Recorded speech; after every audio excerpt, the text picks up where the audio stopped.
Hi,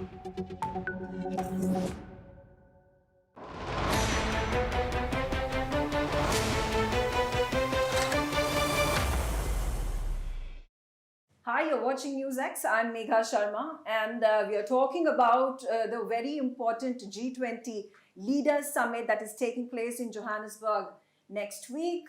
The theme and priorities of G20 Johannesburg that have been set by South Africa under its presidency are solidarity, equality, and sustainability. Amidst all the challenges that South Africa is tackling this year for its G20 presidency, are of course being overshadowed by US President Donald Trump boycotting the G20 summit. Let's talk about all this and more. Joining me on the show right now is the South African High Commissioner to India, His Excellency Anil Sooklal. Thank you very much, Your Excellency, for joining me and talking to me about this. First of all, I would like to understand from you about the priorities that have been set, the theme. What is the importance of solidarity, equality, and sustainability that have been picked as the theme for G20 summit this year by South Africa? Well, the theme was carefully considered, taking into account the journey G20 has traveled since the first summit in 2008, and especially over the last three summits, beginning with Indonesia in 2022, as Global South countries.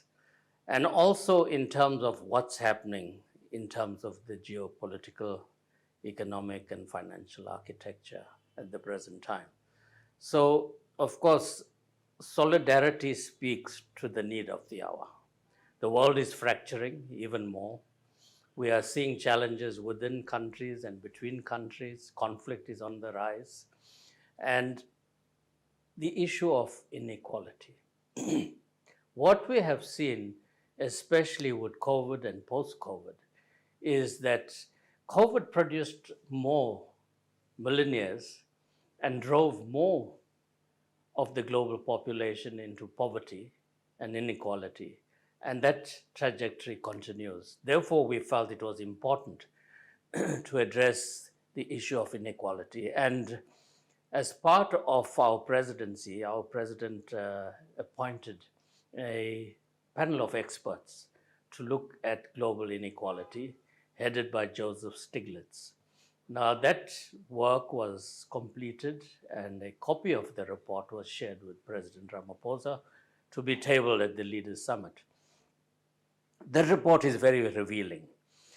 Just to cite some of what the issues that came to the fore in that report, it was noted that 83% nationally of countries have high levels of inequality. And this represents 90% of the global community. When you speak of high levels of inequality, they use the measure of the World Bank, which defines inequality as countries having a Gini coefficient of 0.4 and above.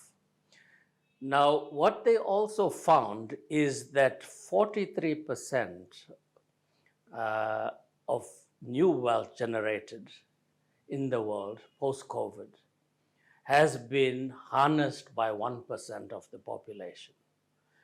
And the bottom half of the global population only benefited from 1% of new wealth. Secondly, one of the themes we also have is food insecurity. And this report also looks into the issue of food insecurity. And they found that 1 in 4 persons globally have moderate to severe food insecurity. And that means skipping 1 or more meals a day.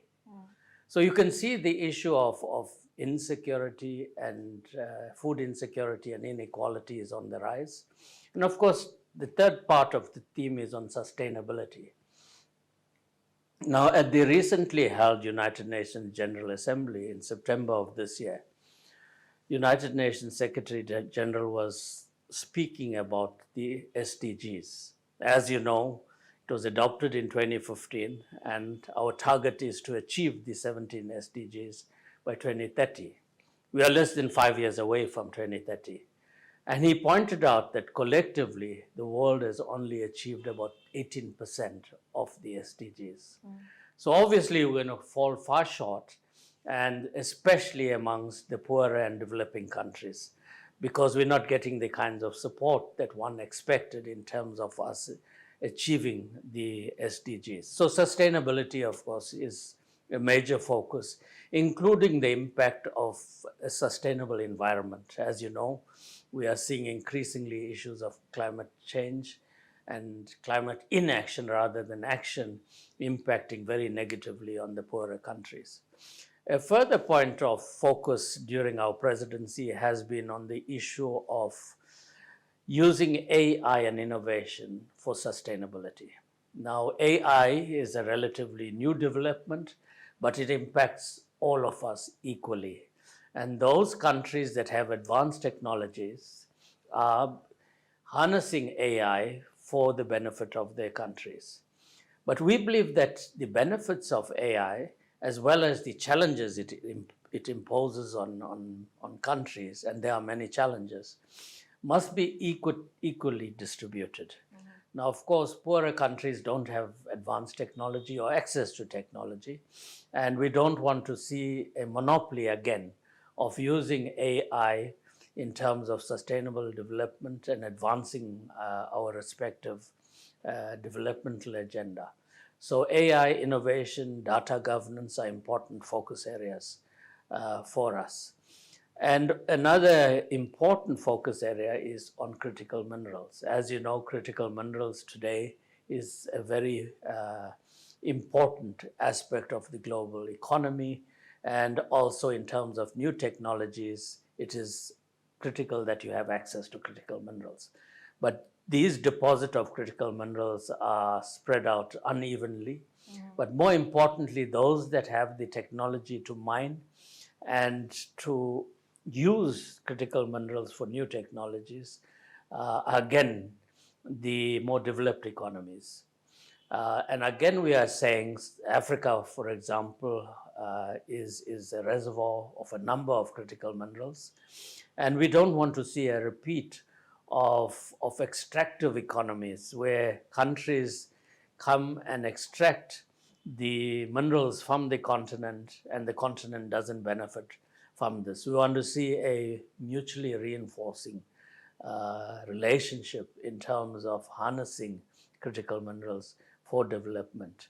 And finally, of course, another very important focus, which has been on the G20 agenda for a few years, but continues to be a major issue, especially for Africa and the developing world, is that of debt sustainability. As you know, increasingly, poorer countries are finding it very difficult in order to meet the debt commitments. And the major part of the GDP of the poorer countries, especially in Africa, is used to service debt rather than for development. And the manner in which debt has been structured, traditional debt, is to the disadvantage of our countries. So how can G20 play a role in trying to look at how we build on the decisions taken in 2020 under Saudi Arabia's G20 presidency when we adopted the G20 framework for debt? So these are the critical issues that, of course, another overriding issue that has been part of the G20 agenda and is, I think, at the present time very critical, is reinforcing the global multilateral architecture. What we are seeing is an undermining of multilateralism and the move towards unilateralism, not just in terms of addressing global security issues, in terms of our commitments around climate change and the Paris Agreement, but more recently weaponizing trade through the use of tariffs, unilateral use of tariffs in terms of punishing countries. And that impacts on the development of countries, but more importantly, in many countries, South Africa included, that has been hit with very high tariffs. We are seeing job losses, we are seeing companies struggling to stay afloat, and the devastating impact this has had on livelihoods of the poor. Yeah. Talking about United States boycotting G20, Johannesburg summit, leaders summit, and we see that this news has overshadowed and been headlines for the last few weeks and months ever since the US President Donald Trump made that announcement. How important is America in taking forward and building upon these goals and ambitions of G20? Well, look, the reality is the USA is the largest global economy, the most powerful country in many senses today. And whatever they do impacts on the global community. You are seeing this in terms of the tariffs at the moment. Yeah. They're emanating from one country, but they're running riot with the global economy. They're running riot with our local economies, our regions, not just on the economic front, because the unilateral use of tariffs goes far beyond economics. It goes and penetrates into livelihoods, into the stability of countries. So it's unfortunate, as President Ramaphosa himself has stated, boycotts do not serve any purpose. And it's unfortunate that the USA has decided not to be present at the high table at the G20 summit in Johannesburg this coming week. Because we must recognize that the USA has played a very positive role within the G20 and has been one of the chief architects in bringing us together at the level of summit. When we had the financial crisis of 2008, and we must recall that that crisis was in the global north. It emanated in Europe and the USA. And the impact of that, living in a globalized world, was on all of us in terms of the mismanagement of the banks and the financial systems of these countries. We all suffered because of their actions, because we live in an interconnected, interdependent world. So the action of one country impacts on all of us. So the act of the USA not coming to the G20 naturally is going to impact on the G20. It's a unique position that the G20 finds itself in, because we must also recall that in 2008, the first summit in Washington in November was convened by the USA under its presidency. And within the first 2 years, we had 5 summits, 2 of them in the USA. So the USA was at the forefront in working with the rest of the global community as a collective. They saw the value and benefit that they couldn't single-handedly address the challenges and the fault lines, that they need to do it with the largest economies of the world, both North and South, and has been a positive force in working for the success of the G20 these past 19 summits. So it's unfortunate now that they will be absent from the table. But at the same time, this journey of the G20 has consolidated the G20 as a very critical and important platform where the major countries of the world can collectively address our common challenges. And through an inclusive process, through consensus, find solutions to these issues. Be they security issues, be they financial challenges, economic challenges, challenges pertaining to sustainability, climate change, climate risk and disaster, and including the pandemic, that we have to act as a collective to find solutions. So the G20 is a collective. It is about 19 countries and 2 major regional organizations that act in tandem for the betterment of humanity. It is not dependent on one country. The absence of one country impacts on the body politic of the G20, but it doesn't paralyze the G20. So we are confident that we will still have a successful G20 summit, because I believe all member states, not just member states, because as you know, the G20 goes beyond just member states. All of the major multilateral institutions are part of the G20. They partake in all of the meetings during the course of the year. And the heads of all of these organizations, from the World Bank, IMF, the United Nations, you name it, they are all present around the table. So you have a powerful collective besides the 19 countries around the table. You also have invited guest countries that are part of the G20. And this year, as you also know, there's a major focus on the African continent, given that it's the first time that an African country is presiding over the G20, and it's being hosted on the African continent. So in many senses, I think the USA, it's not about boycotting the summit because it's held in South Africa. It's what we see as a boycott of the African continent, because it's the first time that Africa has had the privilege of showing leadership and having the world come to the African continent in a summit for the benefit of all of us. So I think the loss is the USA's, the loss is not the G20's loss. I believe the collective will prevail, and the G20, as I said previously, is too big to fail. The BRICS summit is taking place in India next year, 2026. There have been members of BRICS who have been proponents of de-dollarization, reducing their dependency on the American dollar. Do you think this is a viable option, and is there a consensus within the BRICS nations to move forward on this ambitious plan? Well, let me firstly correct the issue of de-dollarization and BRICS. De-dollarization has never been on the agenda of BRICS under any one of our presidencies, including the current under Brazil, also under South Africa, where this issue came up sharply into the public domain that BRICS is working towards de-dollarization.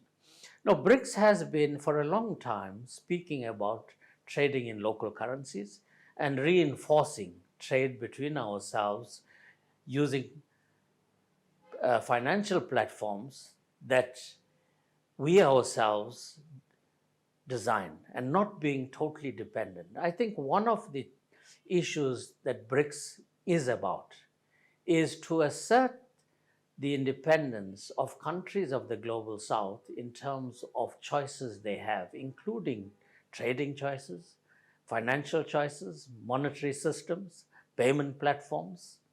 These are the choices of countries that respect their sovereignty, but also would like to have greater say in designing a more inclusive global architecture on the monetary and financial front, and not being dependent totally on a system that's been operated, designed, and run by the global north has been the case. So what BRICS has been emphasizing, and which has wrongly been read as de-dollarization, is the issue of trading in local currencies.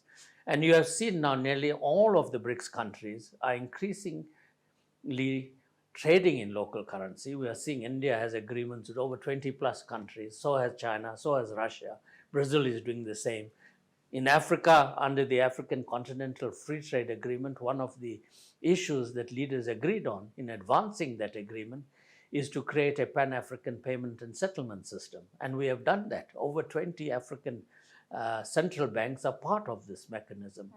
And it's estimated that if we trade in our local currencies on the continent amongst ourselves and not be dependent on a foreign currency, Africa will save over $5 billion annually, which can be directed to development.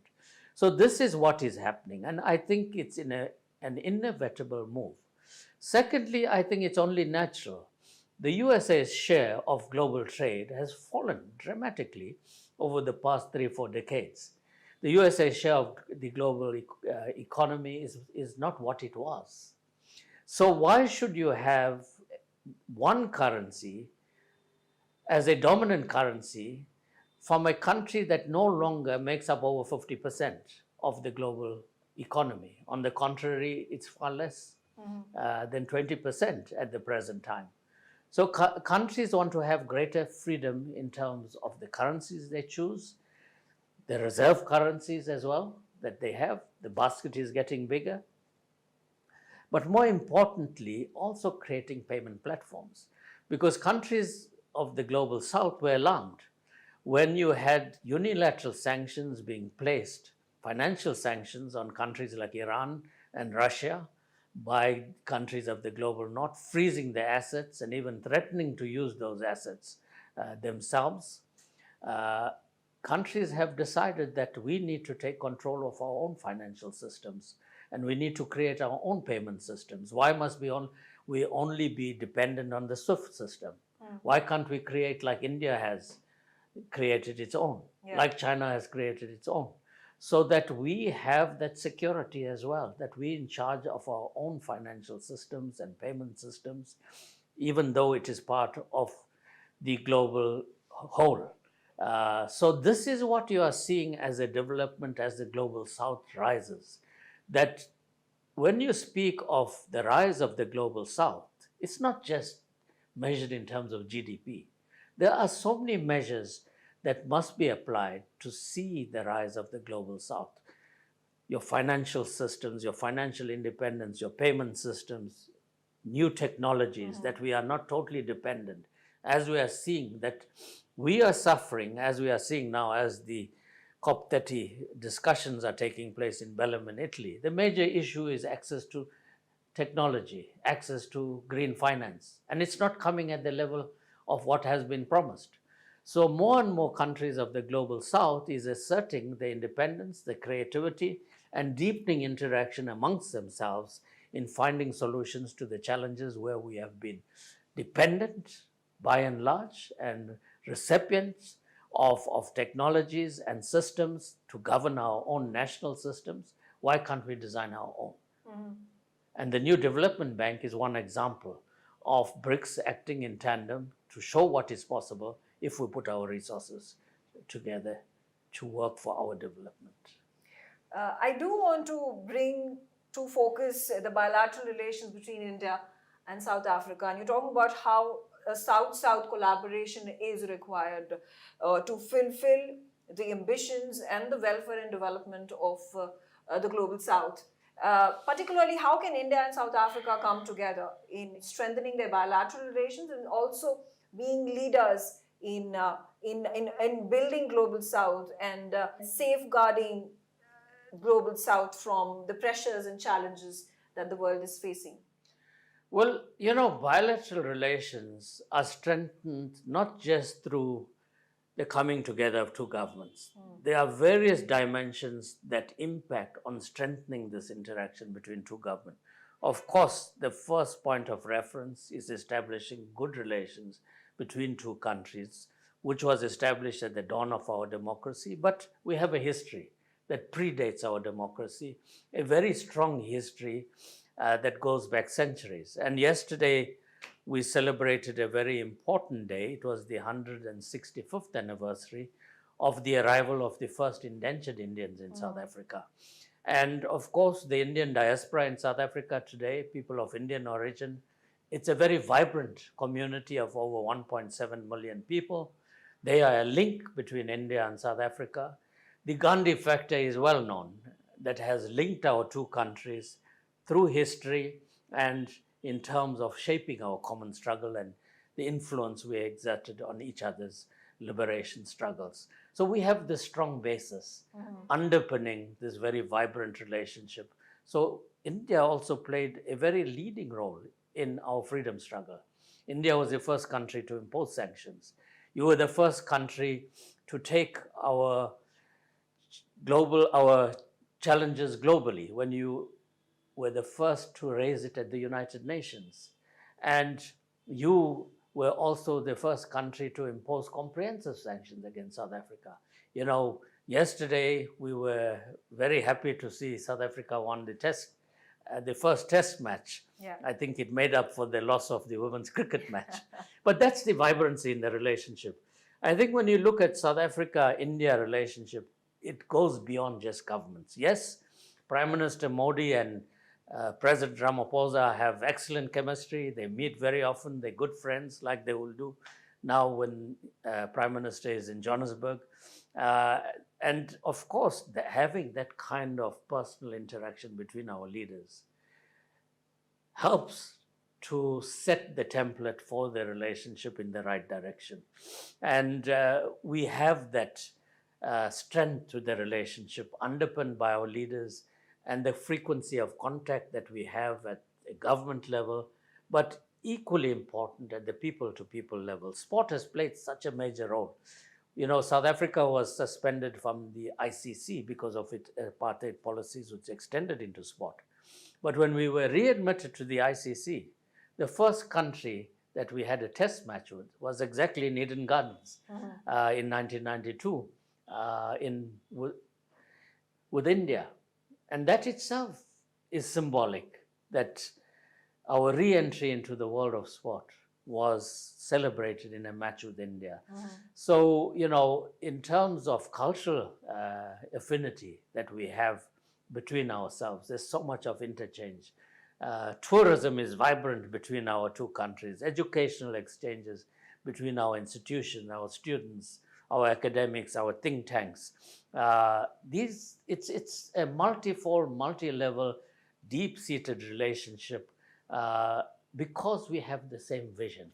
As countries of the global south that suffered the same hardships and exploitation under colonialism, racism, and being relegated to the margins of global society, we have the common vision based on the travails that we went through, that we want to create a more inclusive world. And that is why your theme, One World, One Future, One Family, that you chose for the G20 presidency, and Vasudhaiva Kutumbakam, resonates so well with our theme and what we would like to see as African philosophy speaks of Ubuntu, which means exactly the same as Vasudhaiva Kutumbakam. It's about the totality. It is not about colonizing and exploiting people. Our countries have never had that history. Yeah. And I think that's the strength of what brings us together in terms of our common vision for our people, our country, our region, and for the world as a whole. Irrespective whether you're from the north or south, we believe in a common humanity. And I think that's what strengthens and underpins this very vibrant relationship we have between our two countries and its peoples. Yeah. There was a very unfortunate incident that took place on 10th of November earlier, a terror attack. And of course, countries across the globe have come out and supported India in its fight against terrorism. How can South Africa and India work together to fight the scourge of terrorism? Well, let me say terrorism is an agenda item that's discussed quite deeply when our leaders meet, when our ministers meet at the bilateral level. But it is also very much part of the agenda when we meet in multilateral fora like the BRICS. Every BRICS declaration has quite a lengthy focus on addressing the scourge of humanity called terrorism. There's no place for terrorism anywhere in the world. Wherever it may occur, it must be eradicated. And we can only do that by working as a collective, because terrorism may occur in Delhi, but it resonates in all parts of the world, the impact of it, because there's no place for this kind of barbaric and extreme behavior in order to achieve whatever you want to achieve. On the contrary, it is actually taking humanity backwards. And we that believe in peace, in harmony, in coexistence, in working together for the mutual benefit of all of humanity, no amount of terrorist attacks or terrorist activities is going to deter us from our goal. On the contrary, we are seeing increasingly intolerance, and there must be total intolerance of any forms of terrorism. And from wherever it may emanate, for whatever reasons, there's no place in the world for terrorism. And South Africa and India, we're on the same page as far as eradication of terrorism is concerned. Your Excellency, Sooklal, thank you very much for talking to me, for talking to us on NewsX, and those insights that help us build a relationship that forges ahead between India and South Africa, and of course the Global South as an entity to take forward in a world that is multipolar, and the strength of it lies in the relationship between India and South Africa, and of course the G20 presidency as well. Thank you for having me. Always a privilege.